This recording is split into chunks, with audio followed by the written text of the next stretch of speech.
नमस्कार दोस्तों, मैं सुनील शर्मा आपका रक्षण टेक में स्वागत करता हूं। दोस्तों, आज हम बात करेंगे how to check instant CCTV camera recording. Friends, ये बहुत ही आसान है। Friends, instant CCTV camera recording का मतलब होता है कि करंट जो आपकी कुछ सेकंड पहले, कुछ मिनट पहले की जो रिकॉर्डिंग है, अगर आपने वो चेक करनी है तो उसके लिए स्पेशली आपको प्लेबैक में जाने की ज़रूरत नहीं है। वहाँ से उस रिकॉर्डिंग को निकालने की कोई आवश्यकता नहीं होती। इंस्टेंट प्लेबैक जो है आप बहुत ही ईज़िली देख सकते हैं। फ्रेंड्स, उसके लिए सबसे पहले आपने क्या करना है कि कर्सर को जो है सीसीटीवी कैमरा पे लेके आना है।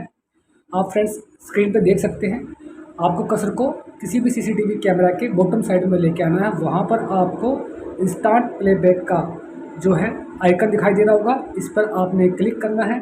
जैसे ही आप इस पर क्लिक करेंगे तो आप जो है इंस्टेंट सीसीटीवी कैमरा रिकॉर्डिंग या फिर प्लेबैक जो करते हैं उसे देख सकते हैं।